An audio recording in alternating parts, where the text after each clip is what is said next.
Hey guys, so I decided to make a video today to answer one really common question that I've heard a lot over the last couple of months from friends and family and everybody who knew about my upcoming trip to China.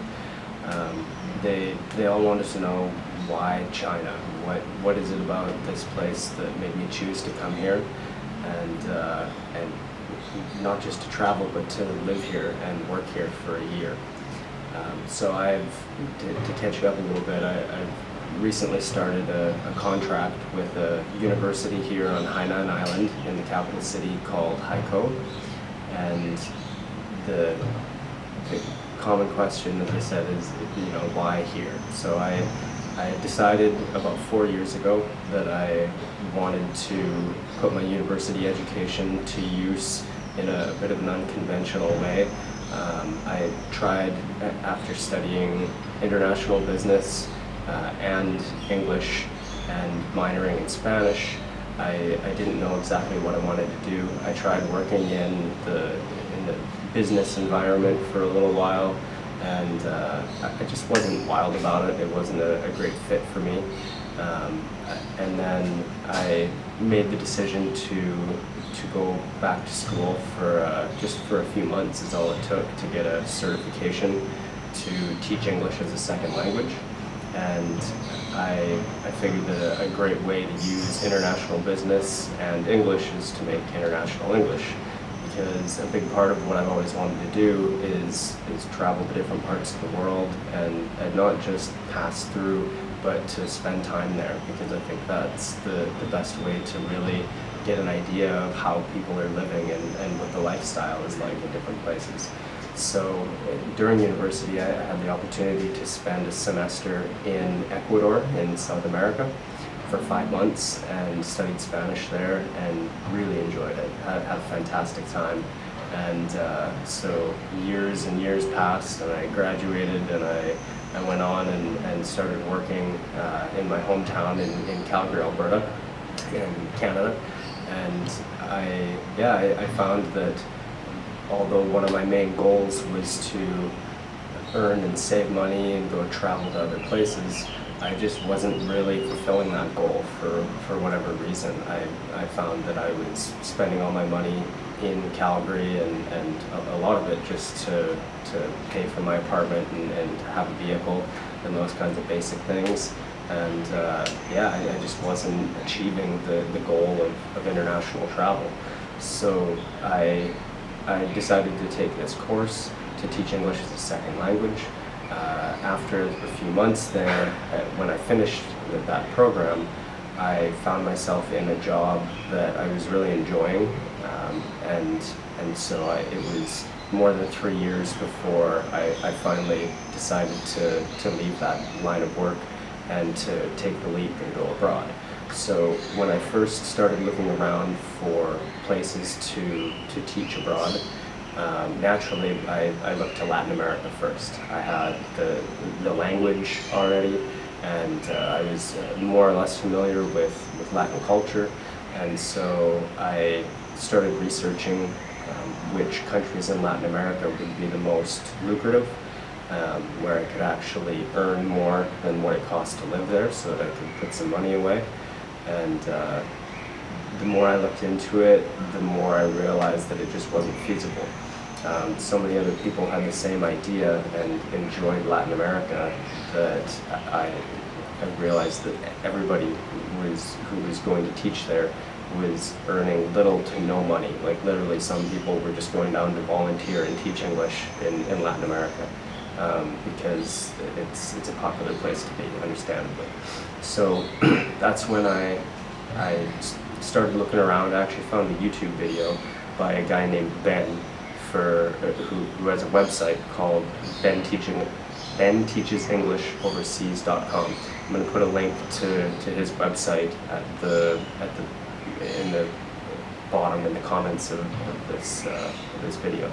And so anybody who's interested in doing something like this, I encourage you to go on and check out Ben's website, because he gave me some really valuable advice.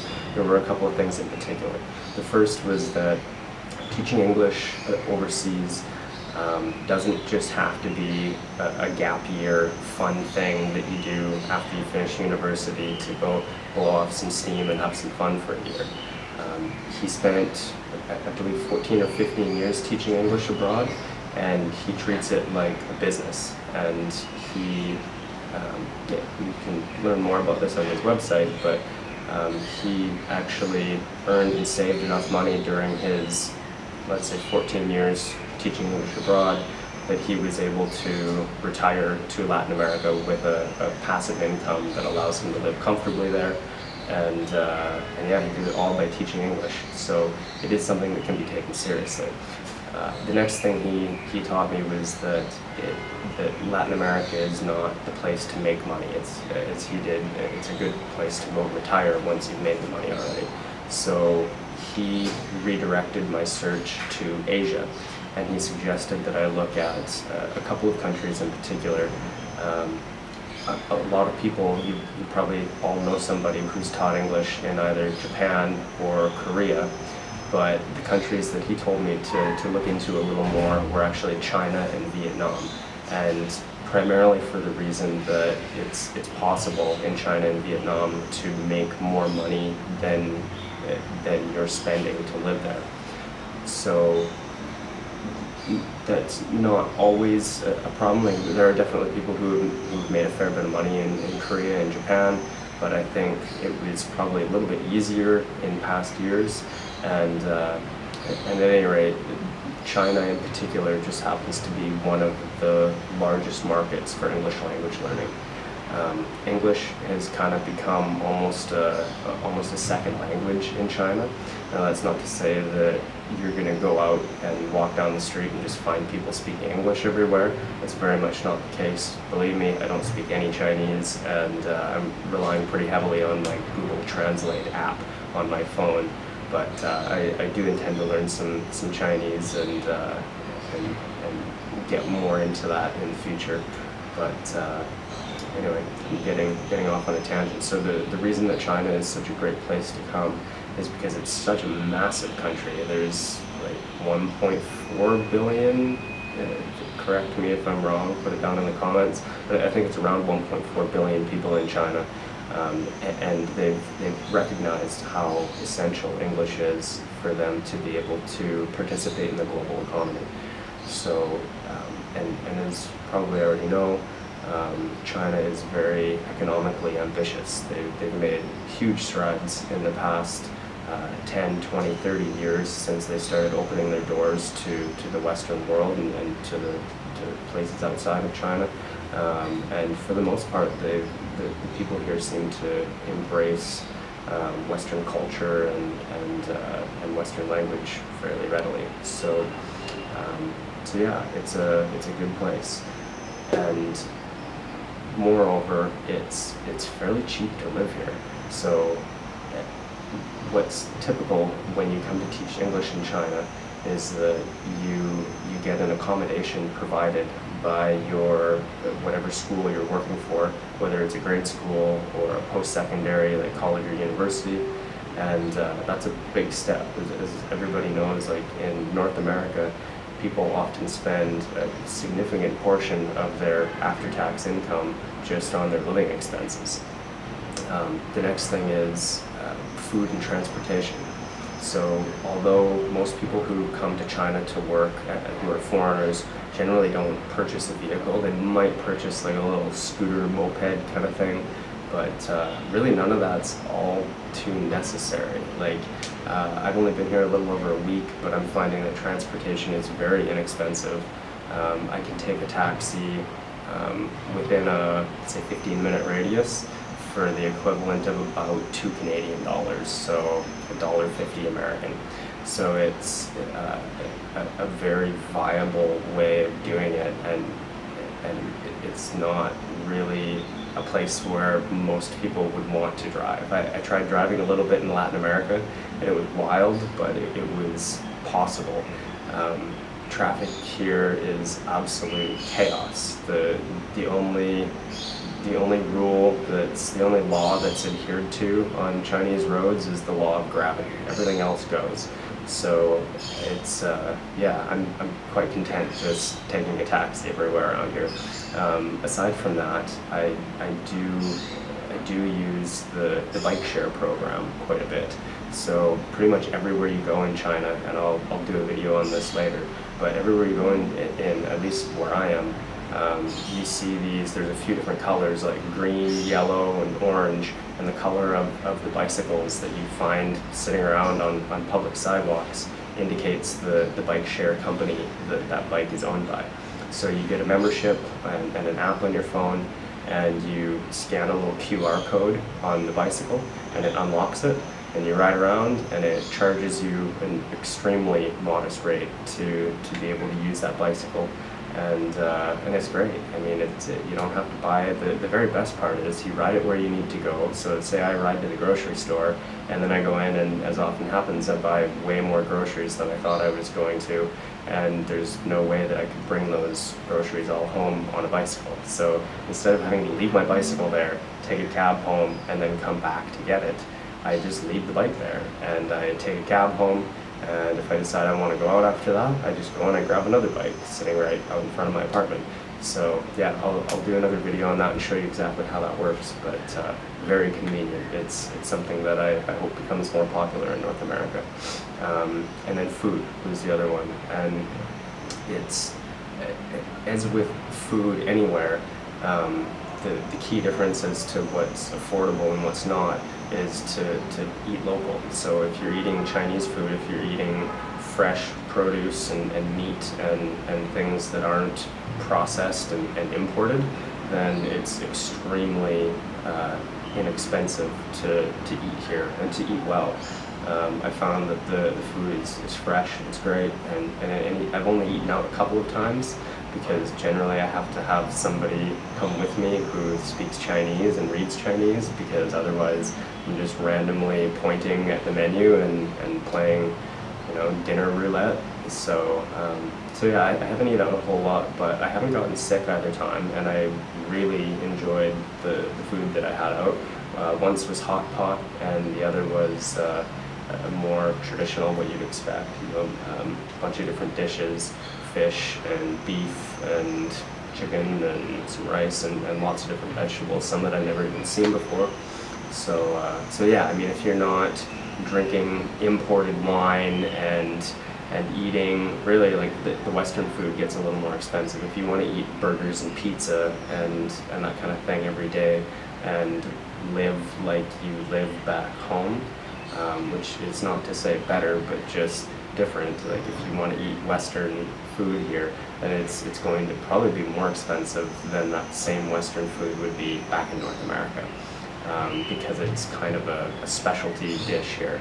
So if you stick to the local cuisine, you'll actually find it's incredibly cheap to eat here, which is a great thing. So aside from that, I don't know exactly what to tell you. I mean, yeah, what that all kind of adds up to is that this is a place where, especially on an English teacher's salary, it's very possible to earn more than it's costing you to live. And again, the provided accommodation is a big part of that as well.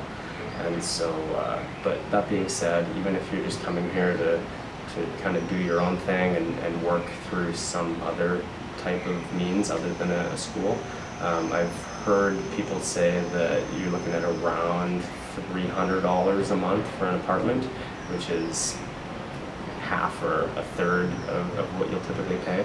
I've also got a video up showing what my Chinese apartment is like, the one that was provided by the school. So I encourage you to check that out if it's something that interests you. But yeah, China just made sense for a lot of reasons. I think there's a lot of information that gets spread on the internet, especially through the media, that maybe misrepresents China a little bit. But so far since I've been here, I've been made to feel nothing but welcome, and yeah, it's a fantastic place. The people are friendly, the food is delicious, and the weather is hot. Don't bring cotton, bring synthetic fibers, because yeah, nothing ever dries in 90+% humidity. So yeah, but with that in mind, yeah, I hope to be posting plenty more videos for you in the future. And one other thing I was going to mention, what's cool about China is it's one of the few places where you can set up a job before you ever come here. So I had never even been to Asia before, and I was able to go online and dig up a bunch of different email addresses and job postings and send out resume packages to a number of different schools in the regions in China that I wanted to go to. And so, whereas I was also very interested in Vietnam for many of the same reasons, but in Vietnam you have to get there and be on the ground and established, and then go out and apply for jobs in person. So yeah, it's just one of the things that makes China a little easier as somebody who's doing this for the first time. It's nice to show up at the airport and have one of the delegates from the school meet you there with a car and bring you to your apartment. There's no showing up and trying to navigate the language barrier right off the bat and find a place to stay and all that kind of thing. So yeah, the school where I'm working has really made things quite a bit easier. And on that note, there are two other things I should mention. The location and the type of school that I decided to go for was I'm on a tropical island called Hainan Island, which is the southernmost part of all of China, and it's comparable in size to Taiwan, which is further north and east from where I am. But yeah, so this is a fantastic place because China gets a bad reputation a lot of times for poor air quality and pollution. But if you look at a list of all of China's provinces rated by air quality, Hainan Island is actually number one on the list for absolute best air quality in all of China. And the reason for that is because it doesn't have any manufacturing. It's just tourism and agriculture, and so it's just not no problems with the air. Like, I haven't noticed any difference from home. And even the capital city where I'm living, Haikou, is, I believe, the most populated city on Hainan Island. But you're only looking at 2 to 2.5 million people, and so in the grand scheme of things, that compared to a lot of Chinese cities, it's relatively small. So that's a big perk. And the last thing is that I chose to go for a university environment for a couple of reasons. Namely because having studied English in university, I'm fairly confident in my English grammar abilities and my knowledge level. However, I'm not as confident in my classroom management ability. So to work with younger students, I think, takes a little more classroom management, whereas by the time the students get to the university level, I think they're chilled out quite a bit. So yeah, I didn't really want to sing and dance for small children, which is a part of being a grade school or an elementary school teacher in China, especially because you're the foreign teacher, and then there's typically a Chinese teacher as well that's communicating with those students in Chinese. So for me, it just made more sense to go for a university environment where I could utilize more of my knowledge of English, grammar, and mechanics and all that kind of thing. So beyond that, the university environment is nice because you're much more likely to get access to Chinese classes. So I don't know any Chinese and I want to learn, so I can actually take classes right at the university where I am. Whereas if I were in a grade school, then I wouldn't be able to do that. So yeah, a number of things that make it quite convenient. Part of the reason that not everybody is fighting over university jobs in China is that they don't pay incredibly well, but there's also a fairly light workload. So I'm only required to teach for about 12 to 16 classroom hours per week, whereas somebody who works in a private school is going to make more money, but they're also going to work quite a bit more. So it's all a trade-off. At the end of the day, it's kind of about what you're after. But remember, if you have more free time, then you can utilize that to rustle up other business, private tutoring and private classes and things like that on the side. And although it's not technically allowed, contracts do, employers frown on it, and contracts do forbid it, but it's something that I'm told a lot of people do discreetly, and they just kind of don't talk about it, and yeah, nobody generally has any big problems with it. So something to navigate carefully. I haven't started doing any of that myself. I actually haven't started my classes yet. It's the 9th of September today, and I still have another 2 whole weeks before my students are going to start classes. Everybody else started class a week ago, but I'm teaching freshman English majors, and all of the freshman students at Chinese universities spend their first month at school doing military training, which I'm sure there's more to it, but I understand it's a lot of running laps and doing burpees and things like that. So, so yeah, it's lucky for me. It's kind of a paid vacation and a chance to settle in here and get my bearings a little bit before I have to jump into the classroom and learn that part as well. So, so yeah, I'm fortunate for this situation, and I'm very glad to be here. So stay tuned, like, comment, and even subscribe if you want. There's going to be more videos coming, so I hope you found this interesting. And feel free to ask me any questions you might have in the comments section. I can't claim to be an expert about all this yet, but I'm hoping to learn more and more and to share a lot of that with you guys. So thanks for watching. We'll talk to you again soon.